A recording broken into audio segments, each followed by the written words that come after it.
Aurélie et Sylvie, alias Brigitte, le duo le plus sensuel de la scène musicale française, reviennent avec un second album charnel et envoûtant, À bouche, que veux-tu ? Elles y incarnent la féminité plurielle, avec ses contradictions sur des airs et des sonorités très influencées par la variété des années 70.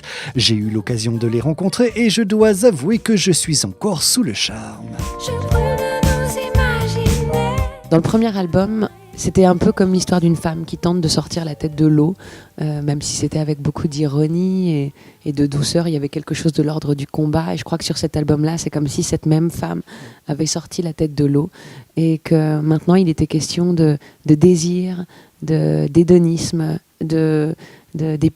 quelque chose d'épicurien, prendre le plaisir ici et maintenant. Il y a du carpe diem, je crois, un peu dans ce nouvel album et pouvoir, comme toujours, raconter la femme plurielle, parce que c'est quelque chose et c'est une thématique qui est importante pour nous, de se dire qu'on a le droit d'être à la fois la maman, la putain, la maquillée, la démaquillée, la profonde, la légère, l'ambitieuse, la loseuse, et que toutes ces facettes-là font la femme que nous sommes. C'est merveilleux, tu es foutu.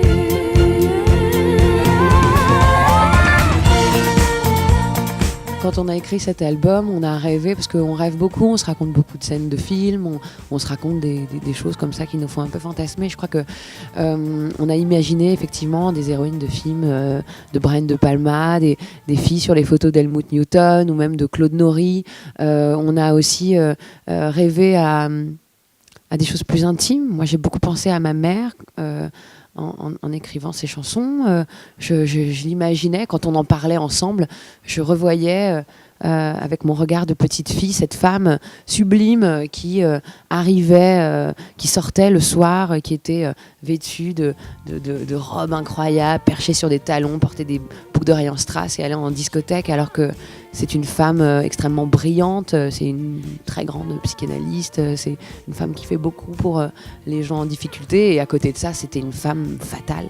Et je crois que c'est ce paradoxe, nous, qui nous touche toujours, les paradoxes qu'il y a dans le féminin, c'est-à-dire, c'est pas un cliché de la femme fatale qui nous touche, c'est la grandeur et le désespoir, c'est la force et la fragilité, c'est tous ces paradoxes-là du féminin qui nous touchent et qu'on trouve, nous, extrêmement puissants. Les jeux interdits de son humour abstrait me font toujours tant d'effet.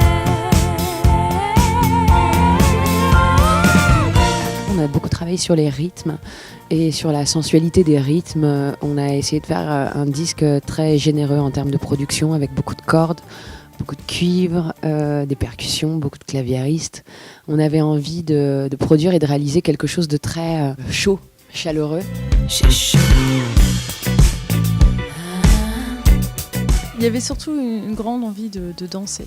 On a fait les chansons sur lesquelles on avait envie de danser, je crois. Et donc il se trouve qu'il y avait des chansons disco dans notre playlist, comme il y a aussi du reggae, et puis des choses qui ne sont pas forcément étiquetées disco, mais juste des rythmes sensuels qui peuvent faire danser.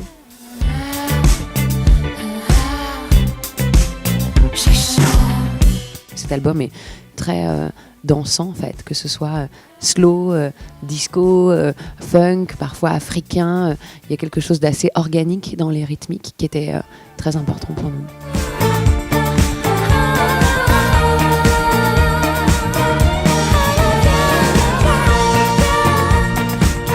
À bouche, que veux-tu est assurément un disque de femme, à la fois fiévreux et romantique, alors comment ne pas y succomber ?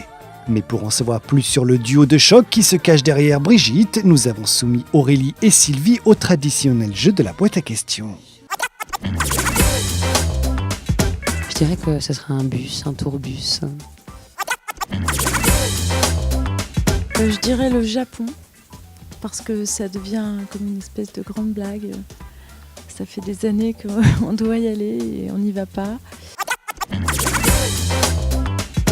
Un escarpin, parce que quelle chance on a, les femmes, de pouvoir enfiler ce genre de chaussures. En tournée, on essaye de faire du sport. Donc on court, on fait de la muscu, des abdos, des pompes. Mais la danse, c'est quand même le sport le plus amusant, non?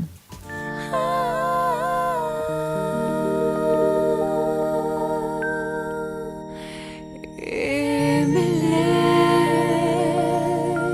lèvres posées sur tes mains, m'aimeras-tu demain?